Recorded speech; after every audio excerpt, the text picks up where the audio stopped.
Audio Jungle.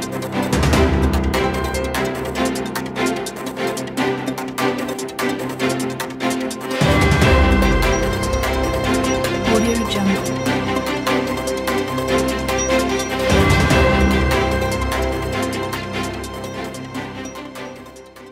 Bonjour, bonsoir mesdames, mesdemoiselles et messieurs, très ravi de vous retrouver dans votre émission Droit de savoir. Vous avez déjà probablement entendu parler de la viliphonie, je n'ai pas dit la viliphobie. Loin donc de ces sentiments anti-vili, la viliphonie, c'est plutôt cet outil de promotion et de sauvegarde de la langue vili qui est un élément important de la culture Lwango. Ne dit-on pas qu'un peuple sans culture est un peuple sans âme? La langue vili, qui est un facteur déterminant de la culture Lwango, se veut donc pérenne pour affirmer la culture Lwango dans le temps. Mais une question se pose. La culture Lwango est-elle encore intacte? C'est la question à laquelle va tenter de répondre notre invité aujourd'hui, Monsieur François Soumbou, ancien président du MAR, ancien sénateur, actuellement animateur du mouvement socio-culturel La Viliphonie. Bonjour Monsieur Soumbou. Bonjour Monsieur Christian Perrin. La viliphonie, c'est un nouveau concept que les Congolais, certains Congolais vont découvrir. Mais avant d'y arriver, qui est Monsieur François Soumbou? Bien, Monsieur Christian Perrin, d'abord, merci beaucoup de l'invitation que vous m'avez faite d'être votre invité de ce soir. Je vous en prie. Vous me demandez, il y a d'abord un rectificatif à faire. Je n'ai jamais été président du MAR. J'étais plutôt un membre de ce parti, président au niveau de ma région, qui est le Kwilu. Et le Kwilu, oui. Auparavant, j'étais plutôt responsable du parti de M. Jean-Pierre Tchekaya, Tister Tchekaya, le RDPS. J'ai été effectivement tour à tour conseiller départemental. Avant d'en arriver là, j'étais député de l'Assemblée nationale. Je me suis fait élire sénateur indépendant. Voilà, ça c'est une partie de ma vie, mais au plan politique. Autrement, ma vie ne s'est pas limitée qu'à cela. C'est à la veille de la retraite que je me suis intéressé à tout ça pour aller voir ce qui s'y faisait d'ailleurs. Et surtout que l'on dit que le député porte la voix du peuple à l'Assemblée. Je me suis dit, j'entends plein de choses de ce peuple-là. Alors je vais me faire le porte-parole du peuple pour aller dire à l'Assemblée ce que ce peuple pense de telle chose ou telle autre chose. Votre vie professionnelle? Ma vie professionnelle, bon, de formation, je suis ingénieur du bois. J'ai pas mal d'activités. Quand je termine mes études, que je rentre au pays, à l'issue de mes études, à l'époque, lorsque vous étiez admis à aller à l'étranger, surtout avec une bourse du pays, où on signait ce qu'on appelait un contrat décennal. C'est-à-dire qu'une fois les études terminées, on rentrait au pays et pendant 10 ans, vous serviez le pays. Vous n'aviez pas le droit de partir parce que c'est le pays qui vous a donné l'occasion d'être ainsi formé. Après ma formation, j'étais donc rentré au pays. J'ai été tour à tour nommé chef de service de recherche forestière du Congo avec une mission d'une très grande importance. La mission consistait à étudier la capacité ou bien la possibilité des sols congolais à recevoir des essences étrangères parce que le pays avait envisagé de se doter, pas le pays tout seul, mais c'était le Congo, le Gabon, l'Ubangi-Chari, qui est devenu la République centrafricaine, le Tchad. Tout ce groupe avait opté pour se doter d'une usine de fabrication de pâte à papier. Et pour fabriquer un tel produit, il faut de la matière première. La matière première, c'est naturellement les arbres, lesquels nous-mêmes nous en avons beaucoup, mais est-ce que c'est de cela qu'il fallait qu'on utilise pour en arriver là? On a dit non. Il y a d'autres essences, parce qu'ils sont à croissance rapide, c'est cela dont il faut étudier l'introduction dans le pays. L'introduire sur voir la capacité de ces sols de s'adapter, de ces essences de s'adapter au sol congolais. C'est ainsi que ma mission a consisté en tant que spécialiste de pédologie. La pédologie étant l'étude des sols, a consisté à étudier les sols depuis la côte jusqu'à l'intérieur, jusqu'au niveau de Brazzaville. C'est ainsi que j'ai installé une station d'essai d'implantation sur la côte au niveau de Brazzaville.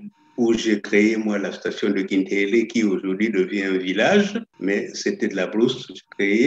J'ai créé la station du kilomètre 45, où siège aujourd'hui le chef-lieu d'un district minier, je crois, où j'ai d'ailleurs eu mal à un moment donné à implanter mes activités, parce que j'ai implanté les activités au bord d'un lac qui s'appelait l'anneau de Saturne. Je ne sais pas s'il existe encore, et que les gens à ce lac, on donnait un caractère tellement sacré qu'il ne fallait pas aller à ses abords et surtout y faire du bruit, genre le moteur qui tire l'eau et tout et tout. Le jour où j'ai posé le moteur sur l'eau, le village environnant, tout proche, avait évacué le village complètement parce qu'il paraissait qu'il y a un Mami Wata là-bas qui risquait de se fâcher.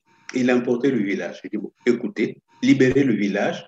Moi, je reste là, je vais régler mes problèmes avec le Mami Wata. Voilà, j'avais réussi à implanter ma station là-bas, qui est devenue plus tard une grande station, avec une belle route créée, fabriquée, bien faite par nous-mêmes, sur laquelle le président Marien Ngouabi est venu se poser lorsque il paraît qu'il a été secoué un peu à Pointe-Noire. Il a fui Pointe-Noire par avion d'un ami à nous, M. Lalanne, exploitant forestier, qui est venu le poser sur la route devant notre station, qui est devenue d'ailleurs, l'avion est toujours là, c'est devenu actuellement un musée.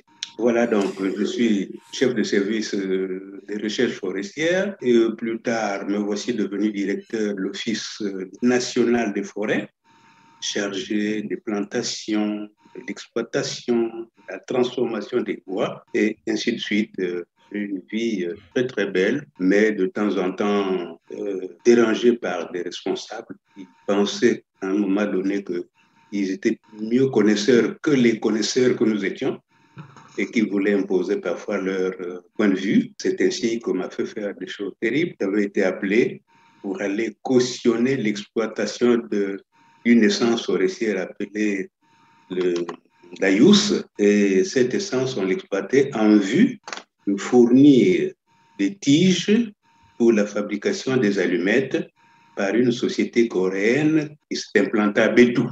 Il fallait que j'y aille pour aller faire mettre un chantier, faire couper l'Ayus, produire les tiges d'allumettes et vendre. Mais nous avions donné notre point de vue en disant que ce n'était pas possible à Bétou faire des allumettes dans des secteurs où le taux d'humidité est très élevé, ce n'est pas possible. Et ça nous a coûté cher parfois. Dans ce pays, depuis longtemps, le cadre n'a pas tellement le droit de donner son avis. Il faut suivre ce cours. Malheureusement. Et c'est d'ailleurs qui va le détruire, ce pays, plus tard. Moi, à l'époque, ça allait encore bien. Voilà un peu, rapidement dit. Et là, nous sommes en quelle année comme ça? Nous sommes dans les années 70, 80. Mais pourtant, vous venez là de faire un très bon exposé, mais curieusement, depuis cette période à aujourd'hui, le Congo ne dispose toujours pas d'unité de production, de transformation du bois sur place. Que se serait-il passé finalement après qu'on ait eu des cadres aussi brillants comme vous? Le Congo a disposé de tout, dans tous les domaines. En tout cas, après l'indépendance, on ne peut pas dire que nous avons été laissés les mains vides. Après l'indépendance, les premiers cadres formés dans divers domaines de l'activité du pays ont apparu. Il en est, par exemple, de nous autres, qui sommes le premier cadre des eaux et forêts, et il nous a été confié des missions nobles que nous avons assumées en connaisseurs, conscients, consciencieux, en travailleurs et des unités de production dans le domaine qui était le nôtre, le mien, qui est les eaux et forêts. Nous avions des usines de transformation des bois partout. Je crois vous avoir aperçu au moins une fois à Pointe-Noire. Vous savez qu'à Pointe-Noire, il a existé des usines telles la Congo, Sidétra, la Sonatrab, dont j'étais moi-même la directeur, des usines de transformation des bois, en ce sens que moi, par exemple, je fabriquais le plaquage en vue de la fabrication du contreplaqué. Et le bois a nourri ce Congo pendant longtemps, jusqu'à l'avènement du pétrole.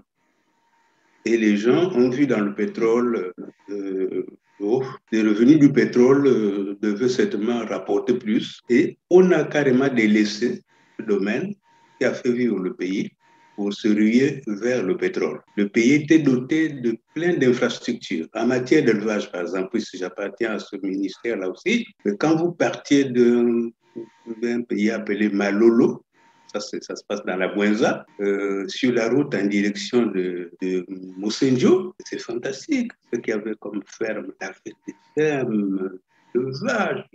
Mais à l'infini, vous voyez des animaux qui pèsent partout dans les... Tout ça, c'est parti, ça a disparu. Que s'est-il passé? C'est la question qu'on se pose souvent. D'où vient-il que tout ce dont le pays a disposé est disparu comme ça, comme si un tsunami était passé par là pour balayer tout ça?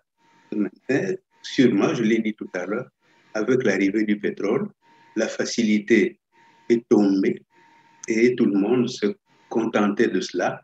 On a mis de côté tout le reste. Dolisie, qui était la ville du bois, nous appelions la ville verte, qui était une ville très coquette, partie. Mais Dolisie, c'était la ville des exploitants forestiers. C'est eux qui faisaient la beauté de cette ville. On a une ville appelée Mosendio, qui est bâtie par les exploitants forestiers, où nous avions d'ailleurs installé l'école forestière, que nous avions appelée l'école forestière de Mosendio, où nous avons formé nos cadres moyens dans les diverses activités du bois. Donc voilà un peu, le pays était très bien.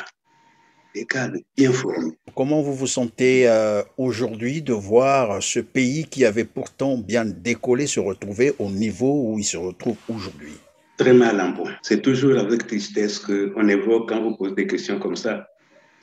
On vous répond pratiquement avec les larmes aussi. Dans ce pays, on est surpris. Hein? C'est-à-dire, si nous étions des personnes qui étaient mortes et que nous revenions, mais moi qui suis encore en vie, du haut de mes 80 ans, je me dis, mais qu'est-ce qui s'est passé réellement pour qu'on en arrive là? Ce n'est pas croyable. Rien que d'évoquer tout ça, ça fait très mal au cœur. Tout, mais tout a disparu. Il n'y a plus rien sur quoi on puisse compter. Tenez même, je parlais des villes comme Dolisie, Coquette, la petite ville de Mosendio, je reviens à la ville de Pointe-Noire, Ponton-la-Belle. Oui. Qu'est-ce qu'elle était belle, cette ville, avec ses belles plages sur lesquelles, quand vous allez marcher, c'est d'en sortir avec du goudron, les pieds noirs de goudron, parce que ce pétrole sur lequel les gens comptent fait des dégâts dans cette ville, mais des dégâts énormes. Cette ville de Pointe-Noire, si belle, si coquette, si accueillante, à un moment donné, il s'est passé ce que vous avez appelé une guerre au Congo. Guerre, enfin, ce n'est pas une guerre que quelqu'un est venu attaquer le Congo, qu'on s'est battu, mais entre eux-mêmes, ils se sont tapés dessus. Ils ont appelé ça guerre.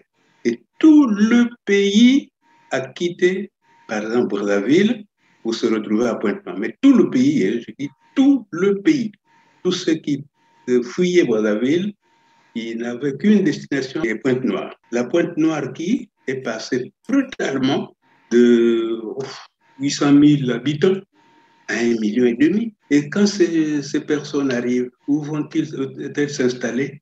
Alors n'importe où, même sur les lits des rivières. Là, on ne peut pas construire, ils ont construit.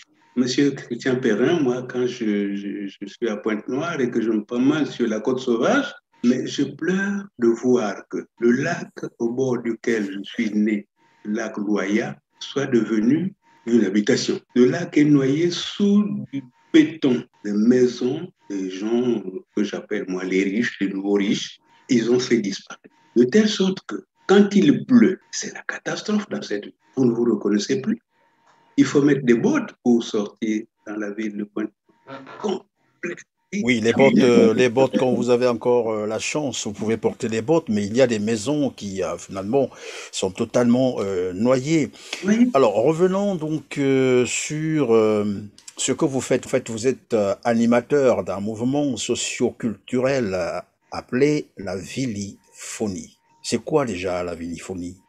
Monsieur Christian Perrin, la viliphonie, effectivement, c'est un concept terrible. Tout le monde nous pose la question de savoir qu'est-ce que c'est précisément. D'abord, d'où m'est venue cette idée d'imaginer la mise en place d'un mouvement comme celui-là. Je suis, depuis très jeune, je suis animateur de mouvements culturels. Très jeune, je me suis intéressé à, je pense par exemple à mon scoutisme. J'étais jeune scout. Nous faisions des jeux par-ci, par-là, du théâtre, des scénettes. À un moment donné, jeune, je me suis rendu compte que ces choses-là ne se faisaient qu'en français, dans une langue que parfois on ne comprenait pas dans les villages parce que je tenais à porter tout ça à l'intérieur. Alors je me suis mis à parler, à faire des spectacles dans ma langue maternelle. Le temps passant, je crée des activités en pagaille, des groupes d'animation culturelle, les chansons et tout. Vous avez dû, je ne sais pas depuis combien de temps vous n'avez pas été à Pointe-Noire, mais vous avez dû entendre parler des groupes de musique tradie moderne. Tout à fait. Cela, c'est moi qui suis à l'origine de toutes ces choses. Pourquoi? Parce que je suis lauréat de l'UNESCO pour la promotion des langues maternelles. Alors je me dis, doté d'un titre comme celui-là, il faut que je fasse tout pour la promotion des langues. Non seulement les langues parlées là-bas à Pointe-Noire au Kouilou, mais un peu dans tout le pays. Il faut que chacun se reconnaisse dans sa langue maternelle, parce que la langue maternelle est le véhicule de la culture d'un peuple. Vous avez dit tout à l'heure, un peuple sans culture, c'est un peuple qui n'a aucune valeur. Mais nos peuples ont ceci de malheureux, c'est que c'est des peuples fortement cultivés. Mais cette culture a effrayé le colonisateur au point que le colonisateur a mis un frein, a mis net un frein à ce genre de culture qui risquait de dépasser la sienne pour nous amener à sa culture à elle et pour nous y amener. Le colonisateur nous a fait interdiction de l'usage de nos langues afin que nous collions à sa culture. Sa culture, oui. Nous autres qui avons été à l'école dans les années 40, M. Perrin, vous ne pouvez pas imaginer ce qu'on a souffert. Quand vous arrivez à l'école, le moniteur, il vous dit, dès que vous avez franchi le mur, vous êtes dans la cour de l'école, vous n'avez pas le droit de parler votre patois. Alors, nous qui avons fait l'école dans ces années anciennes-là, interdiction de parler la langue maternelle dans la cour de l'école. Un jour, M. Kibiadi, mon maître du cours préparatoire 1, m'attrape par l'oreille en me disant qu'il m'a entendu parler le patois. Comme ça, gosse qu'on était, je dis, monsieur, je n'ai pas parlé le patois. Mais si, alors tu as parlé quelle langue? J'ai dit, non, mais j'ai parlé de Vili, monsieur. Mais ce n'est pas un patois. Je dis, non, c'est le Vili. Alors voilà, le maître qu'il était, un papa, devant un gosse, il lui tient tête. Le gosse dit qu'il n'a pas parlé patois. Mais ce sont des mots que le colonisateur a amenés pour justement nous amener à regarder ces langues-là comme, il y a un mot que je ne veux pas prononcer, donc patois, c'est le patois, on ne parle pas patois, parce que nous devons glisser vers la culture des autres. Et ils ont réussi. Maintenant, il se trouve que c'est eux-mêmes qui nous ont sortis de notre culture, qui se battent pour exiger des peuples que chaque peuple retrouve sa culture. Se battent dans le cadre d'un organe des Nations Unies qu'on appelle l'UNESCO. Et l'UNESCO, c'est le gendarme de la promotion des langues maternelles. Il est allé jusqu'à mettre en place une journée internationale de la langue maternelle. Vous voyez, monsieur, c'est pourquoi je me dis non.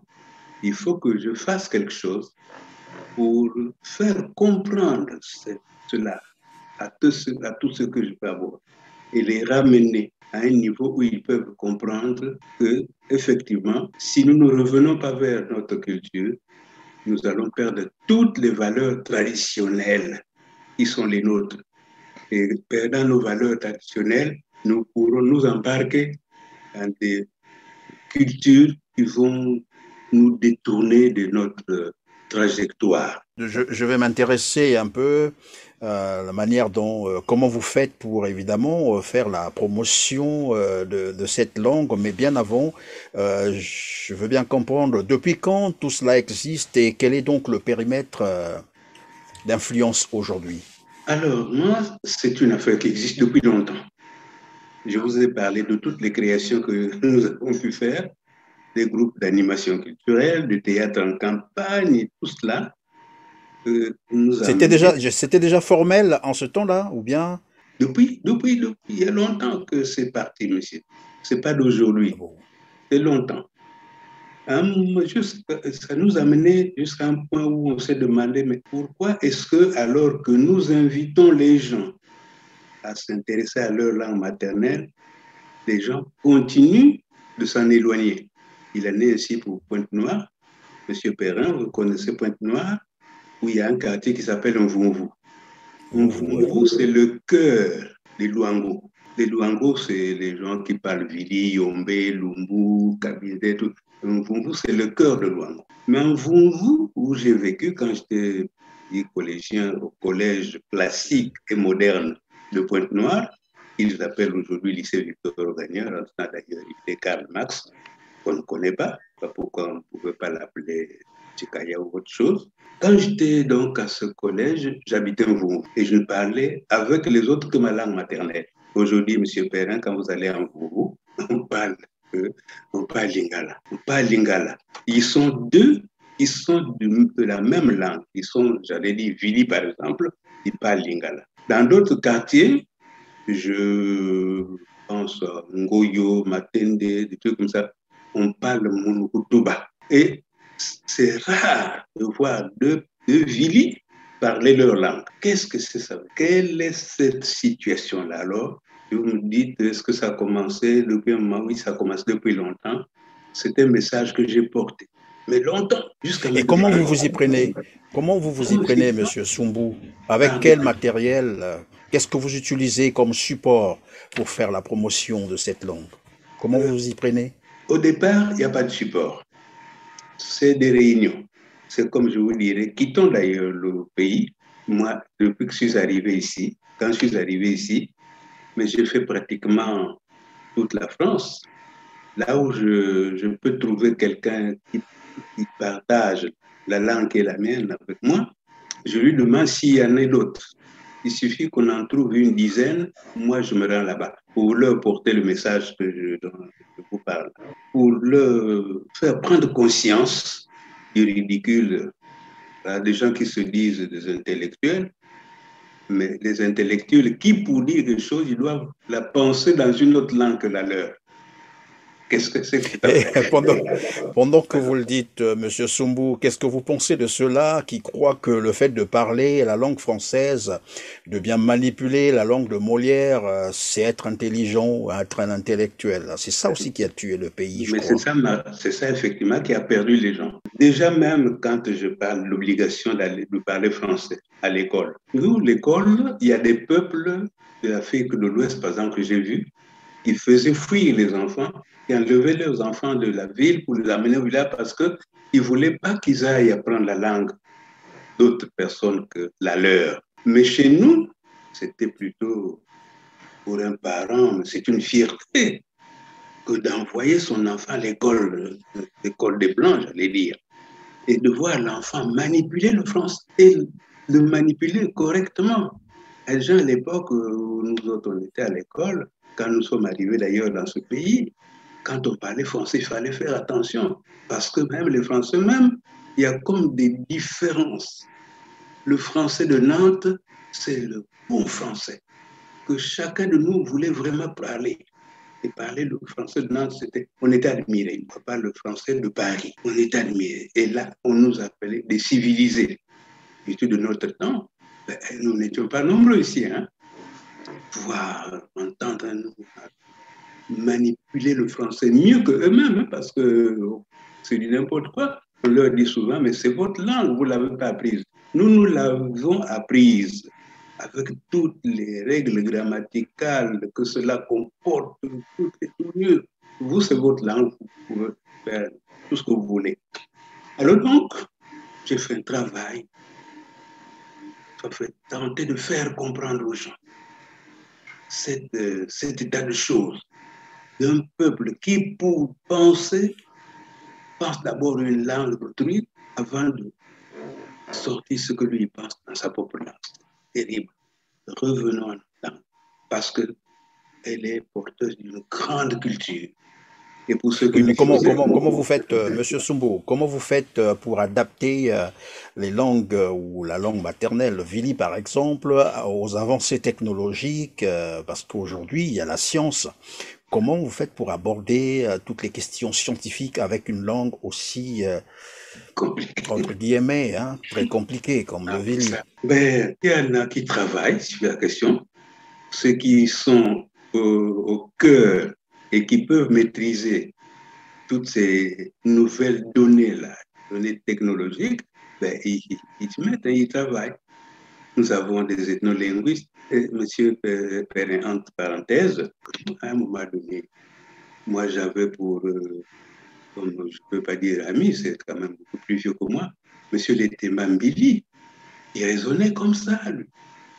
Et ils ont sorti, il a travaillé à mettre en œuvre un dictionnaire français Mboshi français, un très bel ouvrage, mais bien fait par des techniciens du domaine, c'est-à-dire des ethnolinguistes, des lexicologues, que je ne suis pas moi. Mais moi, je me suis aventuré dans ce domaine et nous avons sorti aussi un dictionnaire Vili français. Je l'ai Ah fait bon, il existe, et où est-ce qu'on peut le trouver comme ça? Dans les librairies? aux éditions L'Armatan, ici, ou pour vous qui êtes, si vous n'êtes pas ici, vous le commandez à Amazon, vous le trouvez partout, il existe. Mais fait par des personnes qui n'ont aucune connaissance dans le domaine que j'ai cité. Ils ne sont ni lexicologues, ni ethnologues, mais nous avons fait ça. Parce qu'il fallait des supports. Je me dis, si nous perdons l'usage de cette langue, c'est certainement parce qu'elle est demeurée dans l'oralité. Alors il faut l'amener dans la modernité culturelle, en la fixant sur des supports. Et le premier support que j'ai fait paraître, c'est un dictionnaire Vili français qui existe, comme je vous l'ai Alors, dit. Monsieur Sumbu, est-ce qu'on peut maintenant faire le lien entre la langue et la culture, donc la langue Vili et la culture Luango?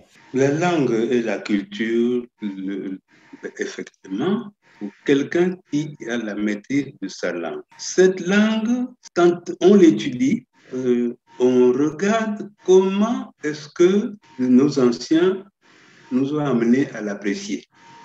Je me souviens par exemple de ces soirées avec nos parents ou des contes.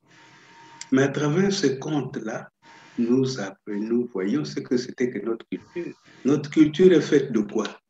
De valeurs, de respect, des valeurs de compréhension, enfin, tout ce que cela peut comporter dans la vie.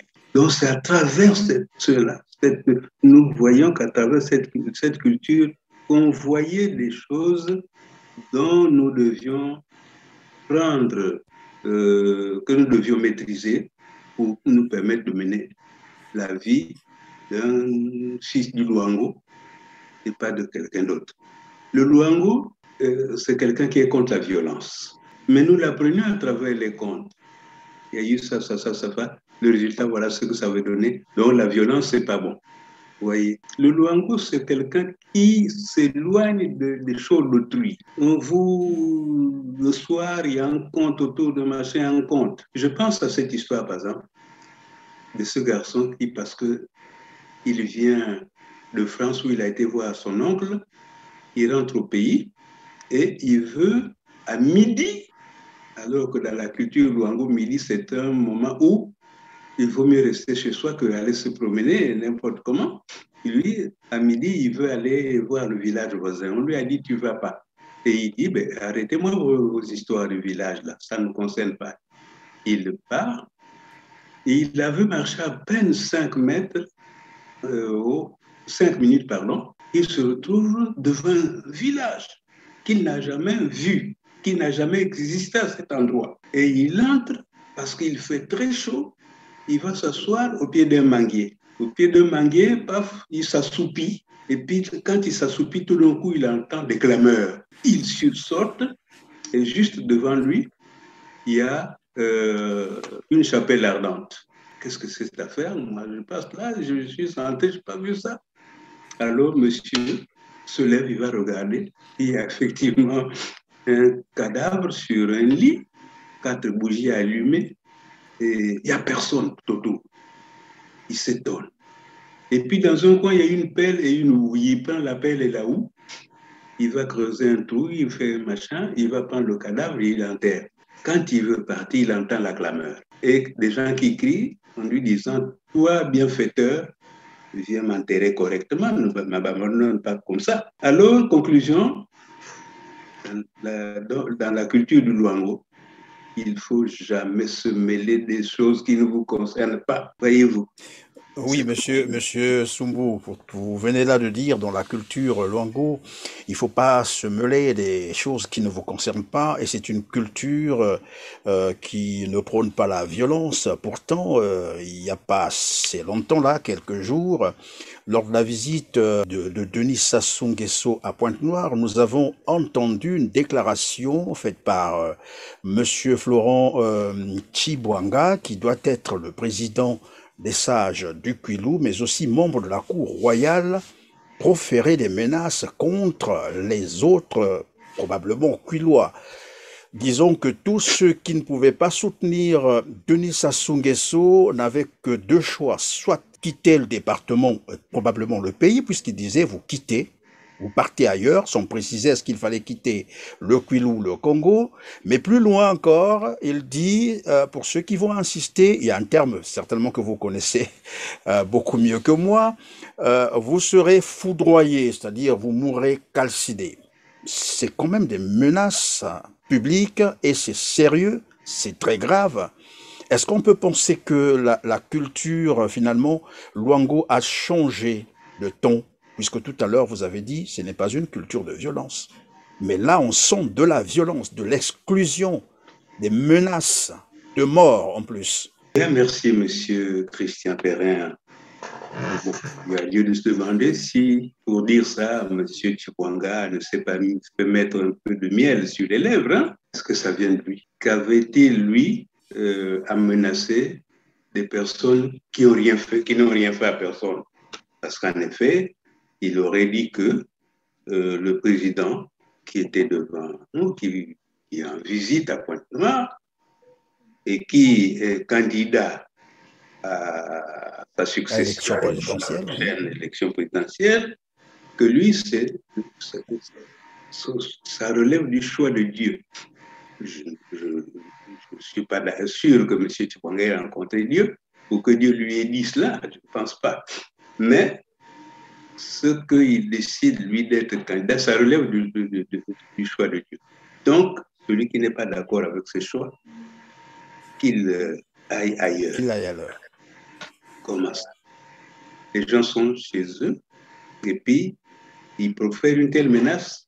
Comment je vais quitter là où je suis implanté depuis tant non prescrit, aller ailleurs parce que je n'ai pas accepté une parole de Dieu qu'il n'y a que lui qui a entendu.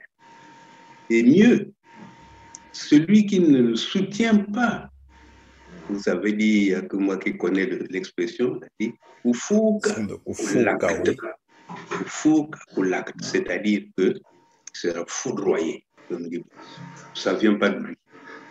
Ça ne vient pas de lui, il a dû se faire mettre un peu de miel sur les lèvres pour dire ça. Parce que, M. Tchibouanga, si c'était quelqu'un qui avait compris pourquoi l'autre était là, ben, il ne se serait pas levé pour parler parce que il y a le ministre Collinet qui avait pris la parole avant lui, qui a dit les choses telles que comme il a voulu et comme il les voit. M. Collinet s'est trouvé donc en face d'un quelqu'un qui est sûrement venu solliciter les suffrages des autres, alors qui a intérêt à écouter les revendications de ceux-là vers lesquels il est venu. Voilà, tu nous écoutes ça, tu nous organises tout ça, et nous sommes derrière toi. C'était suffisant. Mais d'où vient-il que lui, il dit, si vous ne le faites pas, je vais vous écraser. Et il ne s'adresse pas, je signale que M. Tchibouanga est membre du Parti congolais du travail, il ne s'adresse pas là à des militants de ce parti. Il s'adresse là à des gens de tout le Congo, parce que Pointe-Noire, c'est une ville cosmopolite. C'est sûr qu'il n'y avait pas que les Luango là-bas, c'était tout le monde.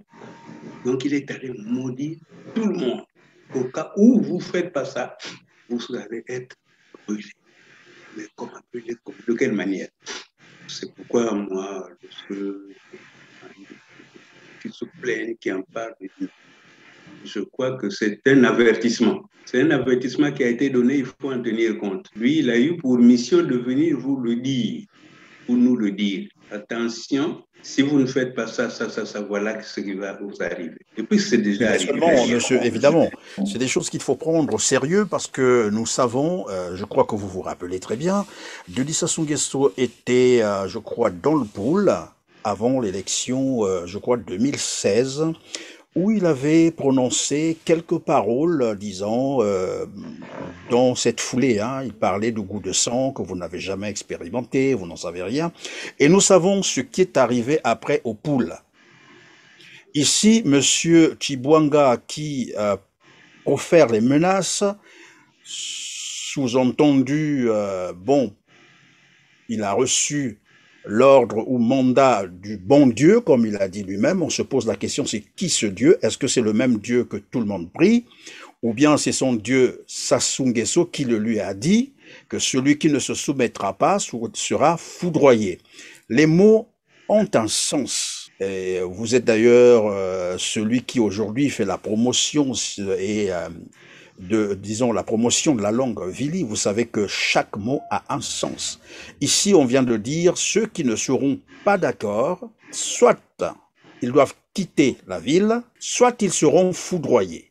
Alors, ça craint que, finalement, dans 2 matins, que ces menaces soient passées à exécution et que l'on vive la même situation que ce que le département du Poul a vécu.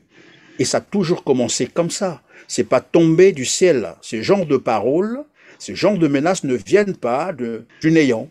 Et vous, étant évidemment très attaché au département du Kwilu et de Pointe-Noire, qu'est-ce que vous en dites? Qu'en pensez-vous? Qu'est-ce que je peux en penser que je peux dire par rapport à ça? Je vous ai dit que ce monsieur, c'est quelqu'un qui a été porteur d'un message. Moi, je pense ça comme ça. Parce que si tel n'était pas le cas, moi, j'ai en face de moi un candidat. Il vient solliciter M. Frage. Je lui dis, OK, très bien, moi, pour mettre un budget dans une urne, ça ne coûte rien. Mais regarde voir un peu l'état dans lequel je me trouve, moi. Moi, je faisais l'état des lieux sur lesquels il est venu avec lui et je lui aurais dit, voici ce qu'on a déjà dit, que l'on pourrait faire pour améliorer cette issue, pour changer tout. Voilà pour ne prendre que cette ville de Pointe-Noire, puis c'est de ça qu'il s'agit. Voilà une ville qui était si propre, bien, et qui aujourd'hui, on l'appelait à l'époque Ponton-la-Belle. Aujourd'hui, ça s'appelle Ponton-la-Poubelle, parce qu'effectivement, les immondices, vous en avez partout, mais partout, au point où on ne sait plus où est-ce qu'on peut se poser. Alors je dis, regarde un peu ce qui se passe. Très bien, moi, je donne des suffrages, me vois. Mais en retour, j'ai quoi? Qu'est-ce que j'ai en retour? Moi, je voyais que la personne me dise, non, non, non, si tu m'apportes tes voix, moi, voici ce que je vais faire, voilà. OK. C'est à ce moment-là que, dans la culture du Luango, on prend acte de ce que quelqu'un a promis de faire quelque chose. Et on lui dit, tu es sûr de tenir cette promesse? Il dit, moi, si je ne tiens pas cette promesse, vous en faites ce que vous voulez. Et c'est à ce moment-là que, dans les us, traditions, coutumes, tout ce que l'on veut du Luango, celui qui est en face de celui-là, il dit, si tu ne le fais pas, l'acte. C'est en direction de la personne qui vient vers vous que vous envoyez ce machin, ce truc de maléfice là. C'est en direction de la personne qui prend des engagements. Tu prends l'engagement, très bien. On passe cet engagement, il faut l'acte. Mais moi, je n'ai rien fait. Moi, c'est moi qu'on vient solliciter. Non, c'est pas possible. C'est du jamais vu. Et surtout que c'est de la part du premier conseiller du roi. C'est pas que, bon, c'est mal sage, mais c'est le premier conseiller du roi du Luango, donc celui-là même qui est censé être le protecteur de tous les sujets du royaume. Parce que les rois, c'est aujourd'hui, on imagine que dès qu'on met quelqu'un, on l'appelle roi. Avant, quand on avait choisi la personne qu'il fallait, et qu'il est allé prendre ses initiations Kinshasa là-bas, et qu'il revient, il n'est pas appelé roi, il est appelé Ngang Mvumba. Ngang Mvumba, c'est-à-dire le côté Kuvumba, c'est comme la poule qui couve. Il couvre le peuple, c'est le protecteur du peuple. Il est resté dans le Ngang Mvumba parce que celui-là, si les choses étaient normales, il ne serait pas déjà appelé roi, puisqu'il est là depuis, il était là depuis 6 ans, je crois. À quelle preuve il a faite pour qu'on l'appelle roi? Il ne devait pas être arrivé déjà à ce niveau de roi-là. Il était encore Ngangavum. Maintenant, lui, il est mort. En principe, il y a quelqu'un qui s'appelle Mbom Tsiluangu. Je traduis, ça se dit donc le Mbom Tsiluangu, c'est le premier ministre. Et comme son premier ministre semble-t-il malade et qu'il n'est pas là sur place, donc c'est le premier conseiller qui reste là pour couver ce peuple. Et voilà que la personne qui est censée protéger, couver le peuple, livre ce peuple en pâture. Parce qu'en faisant cette déclaration, même si celui à qui, devant qui on dit ça, n'avait pas cette intention, il se dit, tiens, on m'a donné l'ordre de rentrer dedans et de casser, de taper au cas où. Ça y est, c'est un visa, un passeport qu'on a donné, une autorisation qui a été établie. Non, ça ne se passe pas comme ça. Vous me demandez qu'est-ce que j'en pense, que diriez-vous?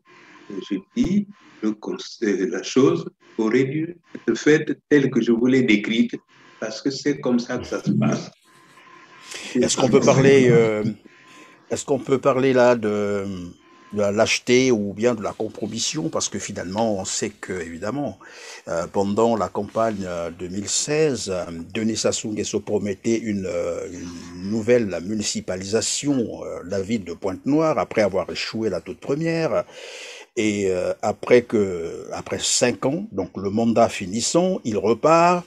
Mais au lieu de prononcer de Kufuka l'acte en fait auprès de Denis Sassou Nguesso qui avait promis qu'il n'a rien fait, ben finalement on retourne ça envers la population. Est-ce que on peut penser aujourd'hui que le Kwilu, qui était une terre hospitalière, est devenu aujourd'hui une terre de violation des libertés fondamentales, où on pense que ou vous faites, ou vous quittez, c'est-à-dire si vous ne vous soumettez pas, eh ben vous partez ailleurs, ou vous êtes voué à la mort. Le Kwilu et Pointe-Noire avec, parce qu'on a fait de Pointe-Noire un département pour sortir du Kwilu. Mais pour nous, dans notre conscient, Pointe-Noire est toujours le chef-lieu du Kwilu. Parce que jusqu'à présent, on ne nous a jamais indiqué le chef-lieu de ce Kwilu-là. Donc nous disons le Kwilu, Pointe-Noire y compris, attend effectivement une municipalisation. La municipalisation que l'on a dit qu'elle a eu, non. C'était comme un essai. Un essai, bon, on lui a donné 15 milliards pour faire une petite route qu'ils appellent la corniche. 15 milliards, vous avez dit 15 milliards, alors qu'ailleurs, on a parlé en termes de 500 milliards. Là, On a qui ont reçu même 1000 milliards. Pointe-Noire qui a commencé à bénéficier de 15 milliards. C'est lui qui a commencé. Ça représente quoi pour ce territoire-là? Ça représente quoi pour cette ville qui est pourvoyeur des ressources du pays? Parce que c'est autour de Pointe-Noire où l'on exploite cet or noir que les gens utilisent à leur manière pour faire tout ce qu'ils font. C'est pour ça que la rétribution sur cette ville serait qu'on lui mette le maximum pour qu'elle se relève, Mais c'est 15 milliards qu'on lui a. qui ne suffisait à, qui ne pouvait permettre, par exemple, 15 milliards, hein, on n'avait qu'à la donner au conseil départemental, oui, qui s'achète peut-être des machines, des engins pour aller nettoyer les routes, afin que ces routes-là demeurent propres comme par le passé. Par le passé, je ne sais pas si vous le savez ou vous l'avez appris, c'est de notre temps, nous avions un organisme appelé OCR, Office congolais d'entretien routier. Parce que c'est à cet office on donnait les moyens qu'il faut, les moyens qui sortaient du bois, de l'exploitation forestière, de nos outils, de tout ce que l'on veut. Il avait ces équipements sur toute l'étendue du pays. Avec ces équipements, il toilettait les routes du nord au sud, mais partout. Et moi, dans le cadre de mon métier, je n'ai pas eu cesse de me promener à travers le pays, dans toutes les forêts et les plaines, pour aller monter des stations ici, ouvrir les chantiers par là, etc., etc. Je n'ai jamais quitté la voiture quand j'arrivais à Brazzaville, parce que je partais de Pointe-Noire à Brazzaville en véhicule, à des routes très bien, pas besoin de goudron, de Pointe-Noire à Macabana, Mosenjo, partout où l'on voulait. Je quittais le véhicule que quand j'arrivais à Brazzaville pour aller sur mes chantiers du Nord, à Bétou, éviter les chantiers de Pokola, etc., etc. Pointe-Noire n'a rien vu de tout ça.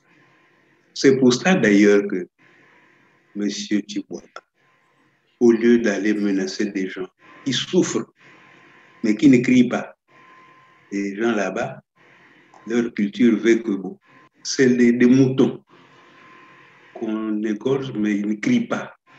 Il bouge parce qu'il a mal, mais il ne fait pas de bruit. Voilà comment ils sont. Parce que c'est des gens non violents.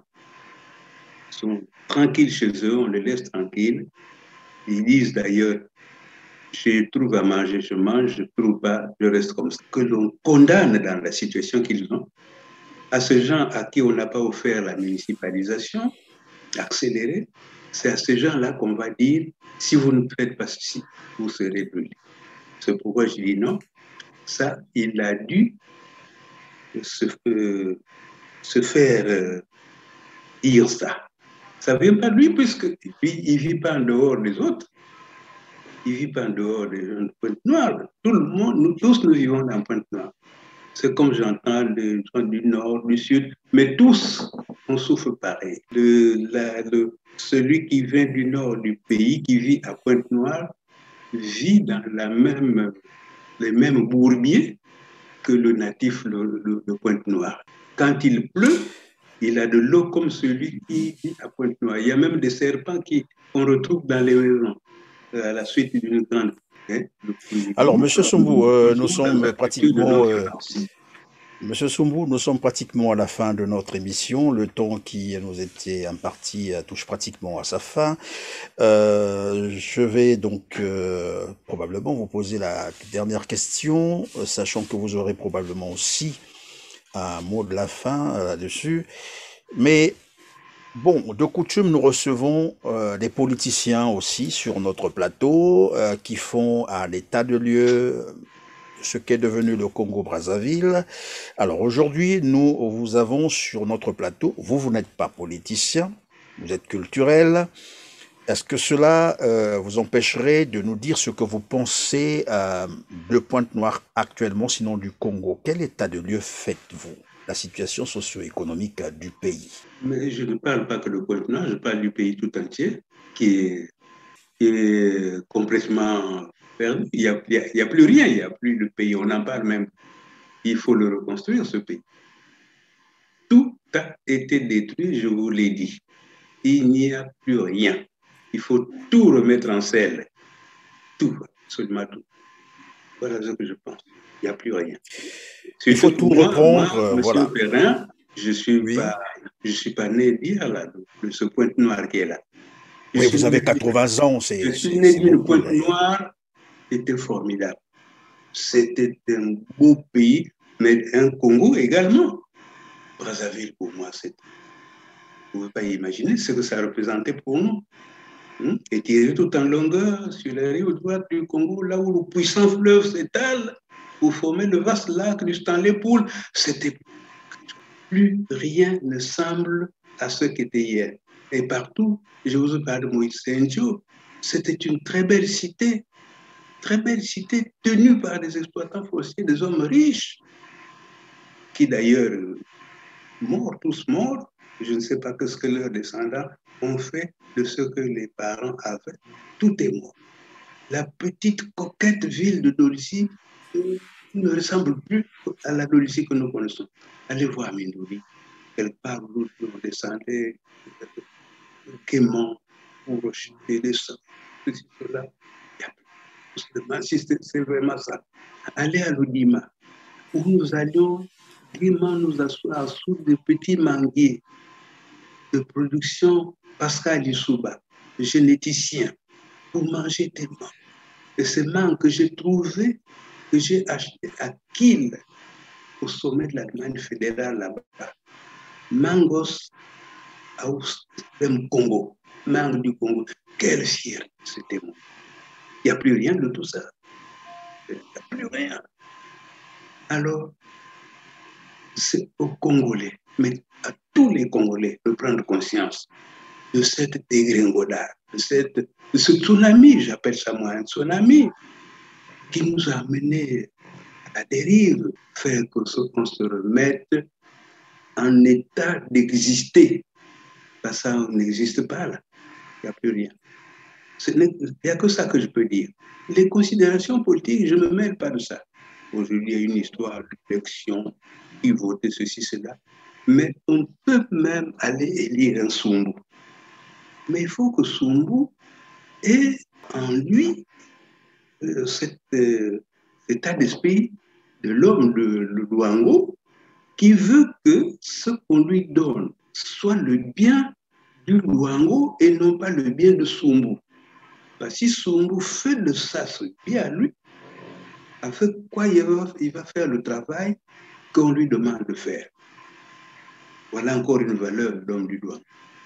Un homme de paix, un homme tranquille, un homme à qui, quand on confie une mission, il l'assume parce qu'il en a la compétence. Quand il n'en a pas, il refuse. Le Sumbu à qui vous posez des questions, à un moment donné, avait été, à l'époque où il travaillait encore naturellement, avait été sollicité pour être directeur général d'une affaire appelée Plasco à Pointe-Noire. Mais quand il se retrouve devant le ministre qui propose, il s'appelle Italie, Jean, et mais moi je ne sais pas qu'est-ce que c'est. C'est de l'eau qui passe sous la terre là, qu'il faut capter, mettre en bouteille. Mais je n'ai pas eu une telle formation. J'avais décliné. Et le Premier ministre à l'époque, Louis Sylvain Goma, me dit, mais tu es un ingénieur. Je dis non, je suis dans un domaine bien précis. Mais aujourd'hui, on peut vous prendre un cuisinier, on en fait un trésorier payeur général qui va découvrir des masses d'argent. Il se dit, mon Dieu, l'argent c'est comme ça. La tentation qui vient tout de suite, c'est qu'ils mettent la main de ceux qui l'amènent à la maison. Mais dans la valeur, dans la culture qui est la mienne, on ne fait pas comme ça. Vous avez probablement un mot de la fin, bien sûr, pour qu'on puisse mettre à terme à notre émission, puisque vous faites la promotion de la langue Vili, et donc je vais donc vous le permettre de vous adresser probablement à ceux qui peuvent bien entendre cette langue, et ce sera la fin de notre émission. On ne peut pas faire Viliphonie sans parler Vili. Mais je vous remercie, hein. C'est un honneur que vous faites à cette langue ou à ce mouvement qui est le nôtre, qui est un mouvement censé rassembler tous ceux qui ont en partage les langues des peuples du Kwilu, qui sont le Vili, encore que c'est pas, le Vili n'est pas une langue, le Tivili, le Yombe, le Lumbu, le Kochi, et on va vers le Mayombe, plutôt le Mayumba là-bas, sont tous ces peuples royaux. C'est eux qui sont censés constituer ce mouvement socioculturel que nous avons appelé du nom de Viliphonie, comme les francophonies, là, qui vont prendre les Canadiens parce qu'ils parlent français, ou avec des tournures comme ça, qui sont dans la francophonie. Les luxembourgeois, qui parlent français, allons ensemble dans la francophonie. Des millions de Noirs parlent français, à les jeter dans la francophonie.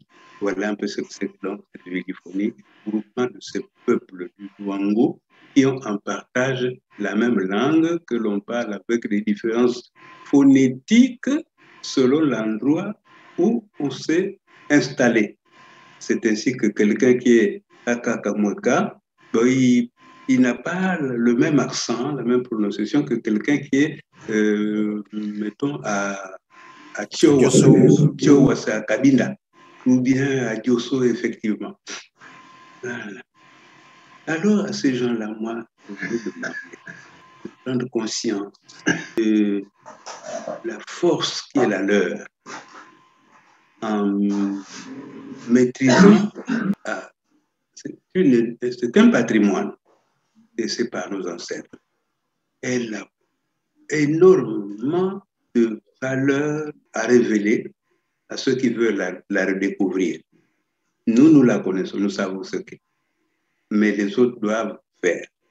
Voyez-nous là. Moi, je veux que vous nous disiez quelque chose en Vili, par contre. Alors, je dis donc, à cause de ça, je dis au Vili, anti-Vili, Abane, Ouaya Chichichi, Yako Telma Fa, mais si Kalaxi Nena, Monsieur Christian Perrin, David Londe, Bayandi, Man Bakunkufula, Mbembuitu, Minya to meet Sotokwama. Tellement zakanu kambembu chiteku chinene mubati mbembu batu mbembu chidongo chibatu choto tunwanano tudiana mbembu tuyifolika tuyizudi mobeshin tuzaman manvioka. Voilà, j'ai dit au Vili. Et si vous permettez, je vais leur dire aussi par rapport à ce qu'on a dit tout à l'heure, qui s'est passé là, où il faut Koufou pour l'acte. Qu'il n'ait aucune crainte de ce Koufou pour l'acte là, parce qu'ils n'ont rien fait à personne pour mériter d'être maudits. Ils n'ont rien fait à personne. Que eux-mêmes qui y ont pensé, ben, crèvent de cette menace-là. Et ils n'ont rien fait parce qu'il y en a beaucoup qui sont paniqués, qui en parlent. Qu'il laisse celui qui a proféré la menace observer ce qui va advenir de ces menaces-là. Proférer en direction des gens qui n'ont rien fait, mais rien du tout, rien fait à personne. Et là, ça peut-il adressé seulement aux Vili ou bien à tous ceux qui vivent dans cette ville de Pointe-Noire, parce que Dieu sait, il n'y avait pas que les Vili là-bas. Je pense par exemple aux amis, aux frères du royaume Téké, que celui qui a proféré la menace a invité à cette réunion. Ils étaient là. Aussi, hein, ils sont concernés. Mais non, la menace... Mais je pense que c'est pas pour rien qu'il s'est adressé en langue Vili. Cela veut dire qu'il s'est adressé particulièrement aux Vili. Et voilà pourquoi je souhaiterais que vous réagissiez aussi en Vili pour parler aux parents Vili qui, jusqu'aujourd'hui, probablement ont pris ces menaces au sérieux. Qu'est-ce que vous leur dites? Il faut les prendre au sérieux. Parce qu'on ne sait pas qu'est-ce que ça cache. Ça peut être vous voyez souvent là, quand on parle à travers la voie, un train peut en cacher un autre. Naturellement. Hein, monsieur, monsieur Christian? Un train peut en cacher un autre, papa. Ça doit être pris au sérieux, cette affaire. Ce n'est pas le fait du hasard. C'est tout ce que je leur demande. Mais qu'ils sachent qu'on leur a donné un choix. Ou ils s'exilent, à ce moment-là qu'ils demandent où il faut qu'ils aillent, parce que là, ils sont chez eux. Alors, ils quittent là, quand ils veulent, qu'on nous dise où c'est, ou ils se soumettent. Donc, l'exil ou la soumission. En se soumettant, si on pense que Dieu a mal pensé, à ce moment-là, la foudre va vous tomber dessus. Mais je dis que les gens prennent acte de cela. Parce qu'un train peut en cacher un autre, qu'il reste éveillé qu'ils suivent, qu'ils observent, qu'ils examinent. Voilà ce que je peux leur dire. Mais de leur dire en Vili, je leur ai déjà dit en disant que ban kumono bom. Mais nous kusia mutu ensemble. Manti bakelu ban mian. Mian ben bandanga. Oliambule kuisa mutu kunaten naku bunaman kunaten naku yaku ban mianda. Watu ba mama budman kam kuwana kufuka kulakata. Et kubanda rusèche monti. Et là, c'est très dangereux pour les ambulants. ABC, une discussion ensemble. Pourquoi on va trembler? Et quand on bon, matubu, mamana, kasi, pour nous, quand on veut tolo, tibilotio, kusim pour que timpanane. Les deux frères vous avez kusim pour que timpanan. Il y a quand même monsieur Christian Miti, un train peut en cacher un autre. Mais si nous cultivons une banque, kusim pour que timpanan. On ne sait jamais ce que ce discours-là cache, ce que cette menace-là cache. Parce qu'elle n'avait même pas lieu d'être faite là. Il y a quelqu'un qui avait parlé, il avait dit ce qu'il fallait dire. On ne voit pas comment on vient de menacer. On ne sait jamais d'où c'est venu. Est-ce qu'on n'aurait pas mis du miel sur les lèvres de quelqu'un pour que cela sorte? Parce que quelqu'un qui a le bonbon dans la bouche, vous lui dites de cracher, il ne peut pas cracher. Il est obligé de continuer de sucer son bonbon et puis il vous annonce ça. Voilà, papa, j'ai dit en Vili ce que vous vouliez que je dise. En tout cas, merci beaucoup, monsieur François Soumbou. Nous savons également qu'une malédiction sans cause est sans effet, mais la prudence s'impose parce qu'on ne sait jamais. C'est par là que nous mettons donc terme à notre émission aujourd'hui qui est portée sur la culture Luango, mais particulièrement sur la langue Tivili, on a dit. Et nous recevions donc sur notre plateau M. François Soumbou, qui est l'animateur du mouvement socioculturel La Viliphonie. Quant à vous, chers téléspectateurs, c'est encore vous dire simplement merci d'avoir été une fois de plus fidèles à votre canal TLR TV, mais surtout à votre émission Droit de savoir. On se retrouve donc prochainement. Merci. Merci, M. Christian, M. David, merci beaucoup.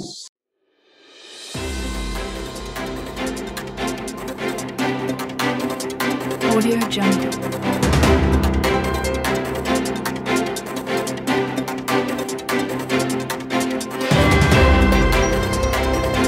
Audio Jungle.